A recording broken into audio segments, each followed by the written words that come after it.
Hey, welcome back to the channel, or welcome to the channel. Either way, I'm so happy to have you here. I'm Nick, and I make videos about things I'm interested in. As you can probably tell by the title of today's video, that's games that have that good old hand-drawn feel. So, let's get into it, shall we?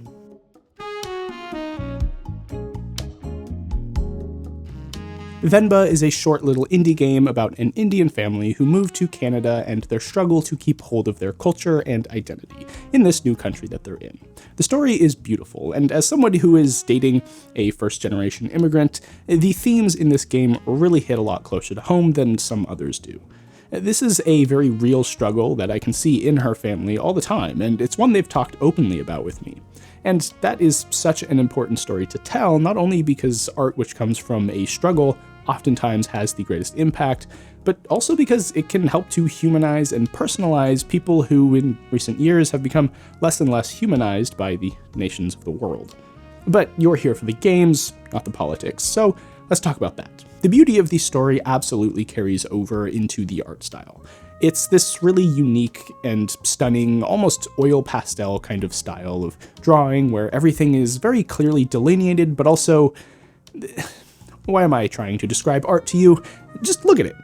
This style, in my opinion, really does a great job in keeping with the narrative, because the framing device that they're using in the game is that it's a series of memories spanning about 20 years, and the kind of ethereal and sort of children's book style of art does a really great job conveying that feeling. The feeling like these are memories struggling to be remembered, but grounded in the food within them.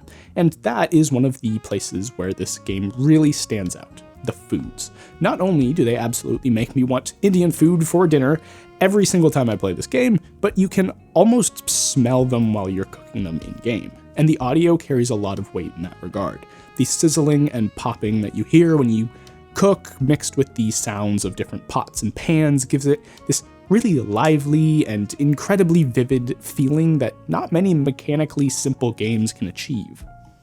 Venba absolutely deserves the awards that it's gotten, and honestly, way more. But I'll let you explore why exactly that is for yourself, because next up we have...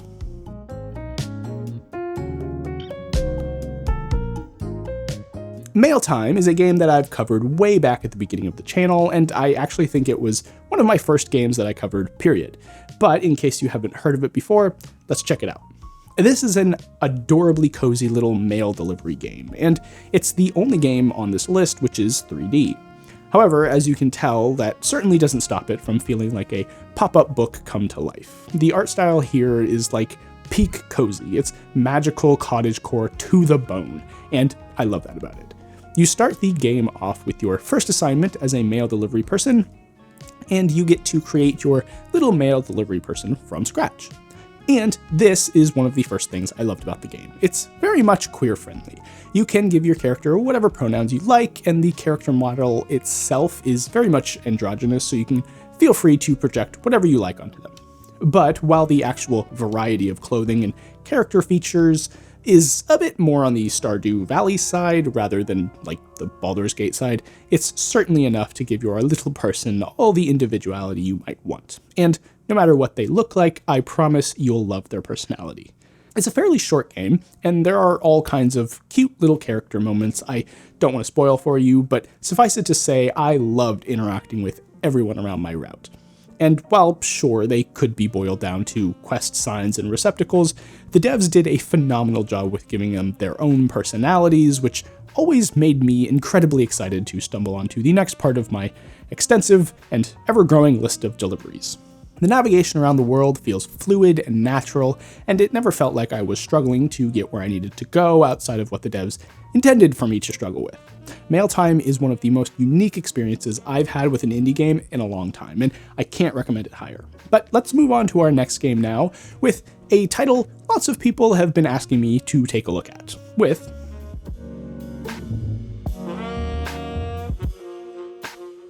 I've gotten a lot of requests from you guys asking me to try out Don't Starve, and I gotta say, those were some good recommendations.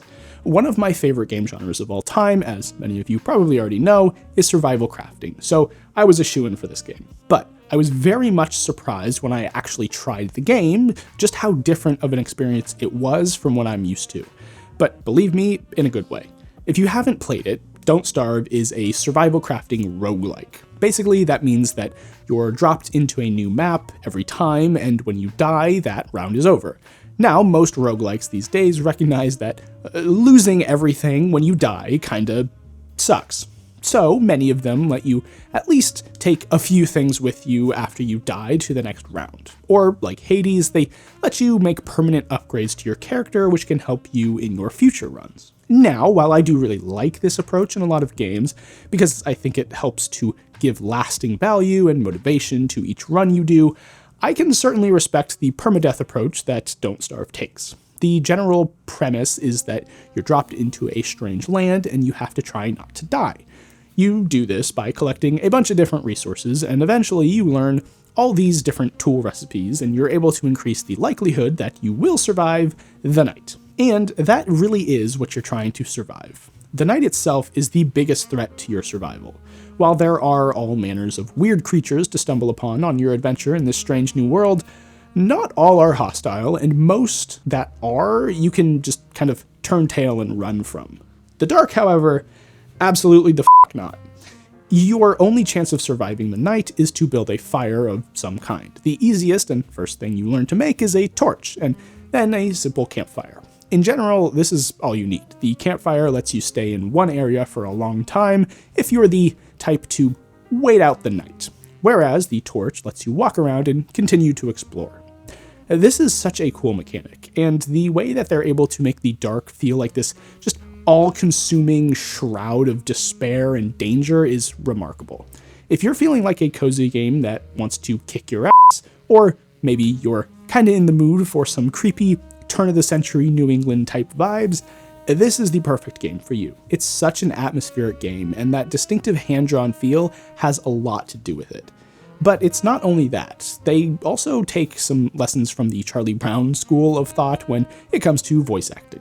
Everyone's voices, if they aren't an animal sound or some weird vocal noise, are these indistinct, garbled sounds, and this serves two purposes. For one, it makes the dev's job easier because they don't need to pay a bunch of voice actors to do a bunch of different variations on all the many things that your player character can say. But they also, in a funny kind of way, set the tone of the game perfectly in line with the dreary, highly stylized visuals. All in all, it's a really brilliantly designed game, and I can certainly see myself spending a cold, windy October night playing this on my Steam Deck all wrapped up in a warm blanket. But I think you'll know if this is for you just by the gameplay. So let's move on to our next title with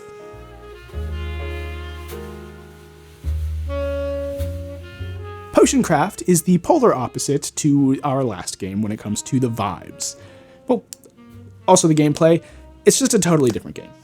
The general idea is that you move into a new medieval town and find an abandoned apothecary shop and decide to start up a business. Now, is this historically accurate or make any logistical sense whatsoever? No, but who cares? It's a great framing device and it sets the scene perfectly. The whole game is stylized as if it were the notes of some eccentric potion crafter, hence the name, and you play out the game on different menu pages. The main one, I would say, is the Potion Exploration page. And this is personally my favorite part of the game. On this page, you discover new potions by playing around with different ingredients. However, instead of just blindly mixing until you get some kind of interesting result, your progress is shown in the form of a kind of nautical map. As you can see on screen, each ingredient that you add has a different path that it will send your potion bottle on, and you need to explore all the different areas of the map in order to find new potions. Along the way, you pick up these little books which represent experience points. After you gather enough experience, you can pick from different perks which will affect different areas of the game, like my next favorite page, the garden. This is just a fun little area in the back of the shop where you grow all your ingredients. It's really basic, but I just love games that include some kind of gardening minigame, no matter how mini it is.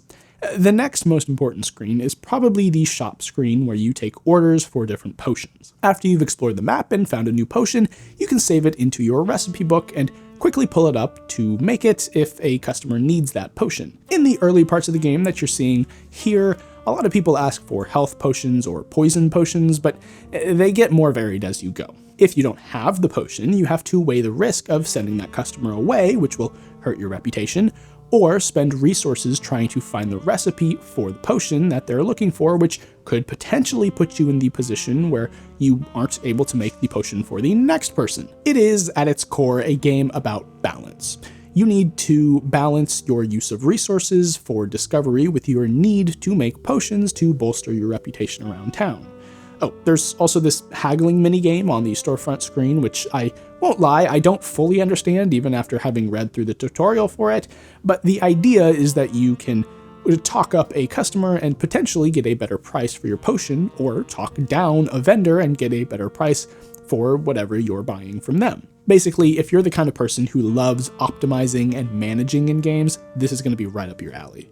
It's not really about quick reflexes outside of the haggling minigame, and every part of the game lets you go at your own pace. You don't really have to rush anything. For instance, a new customer will wait as long as you need to try and find the recipe for their potion, and that does a lot to cut down on the stress that can come from that kind of shop-based game.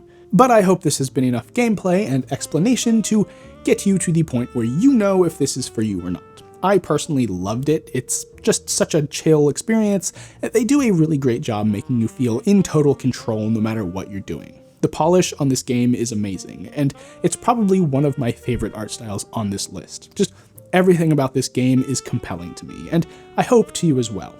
Now, on to our last game.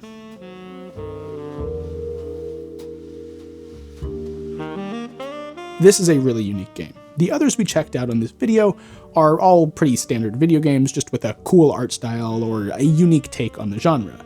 This, however, while it may not constitute a whole genre of its own, it certainly is unlike anything else I've ever played. Pentiment is a game by a studio I personally have a great deal of respect for, Obsidian Entertainment.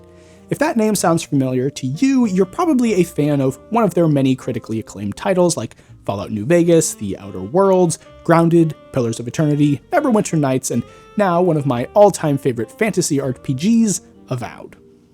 However, while Pentiment is from the same developer as these other titles, it takes a decidedly different approach. Where they're best known for their sprawling fantasy narratives, Pentiment breaks from the formula. Kinda. Pentiment is, if you want to be reductive, a point-and-click historical adventure game. But where it stands out is in its art style and general framing device. You play as a journeyman artist who is working towards becoming a master at his art. You are on your journey to hone your craft, and the story takes you all over the medieval world. But, as you can see, it really stands out from the herd of other point-and-click adventure titles in its incredibly unique and evocative art style. See, you, the player character, as well as the world around you, are depicted in the style of a medieval illuminated manuscript. That's those super fancy old-ass books with all the cool paintings around, and the text with the huge first letters on all of the pages. Something that really catches my attention about this game is the attention to detail and very clear love of art history that the people making this game must have had. This is one of those games that you just know by looking at it is absolutely a labor of love, and I would be really interested to talk to the creative team behind this game because it's just so unlike anything else in so many ways. Now, I should note before getting too caught up in the beauty of the game, being a point-and-click adventure title, there is a lot of reading, and if you're a regular here on the channel, you'll probably know I'm not a huge fan of games that require too much reading. Not because I think loads and loads of text don't have a place in games, but just because I personally find it incredibly taxing to read. So, if I'm expected to spend lots of time in a game, as I am in this game, it's going to need to be an absolutely engrossing story to justify the mental effort it'll take for me, personally, to read all of that text. And just to rip the band-aid off nice and quick, I personally don't think it quite hits that level for me. The feeling I had throughout playing was like that feeling you get when you're starting up a fantasy game and they're walking you through all the features in some overly long tutorial. That feeling where you're just like, okay, I get it, let's move on to the action.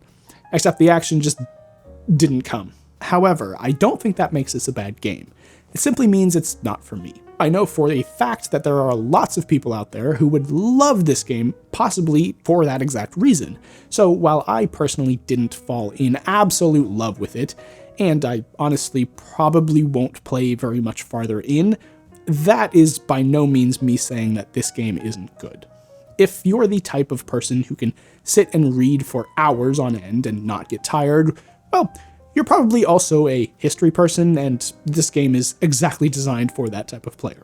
Someone who loves story for story's sake, and if you're someone who loves art history or just history in general, like maybe you're a huge OSP fan, this is going to be the game for you. And if this game is for you and you're in that audience who would be able to stick with it, you're going to absolutely adore it. There are so many cool things. I don't want to spoil anything, but it's the small things, like the fact that the font and text style changes depending on who you're talking to. Like, common folk will talk in handwritten script, and there will be a bunch of spelling mistakes, which would be considered mistakes today, but sometimes actually just reflect how those words would have been spelled back in the day. Or how the printmaker's text is displayed all at the same time in one chunk, and in a print-friendly typeface like it's being printed on a printing press. It's the small details like that, and the fact that the Obsidian DNA is still very clearly present. They are very well known for their branching storylines, which can vary drastically from playthrough to playthrough. And even just within the kind of tutorial section I'm showing to you now, there were a bunch of decisions I made which would affect the story down the line. This is just a really well-made game. It's one of those games you can't forget and you can't help but respect, even if it's not necessarily for you, strictly speaking. Like, I love this game, even though I'm never going to finish it, just because I know there are so many people out there who will absolutely adore it. And there's so much there, and they could honestly write like a whole 5-hour video essay about it, I'm positive. It's amazing, and it shows the passion in the devs, and I just love when that energy is so palpable in a game, and it's not super common to find that, especially in a larger game studio like Obsidian. But that's about all we have time for in today's video. I hope you found a game or two that you want to try out, and if you have anything that you think I missed, be sure to leave that in the comments. I always love seeing what you guys think about the games that I cover. Also, if you want to support the channel on a more personal level, we have memberships available. There are 2 options to pick from, but they both give you the same perks. You'll get a badge next to your name, priority in the comments section, and access to an exclusive channel on our Discord, which you should also go check out. It's totally free to join the general server, so if you just want to support by subscribing and watching my videos, I greatly appreciate that. Other than that, though, I'll just thank you so much for watching. I hope you have a wonderful rest of your day, and as always, happy gaming.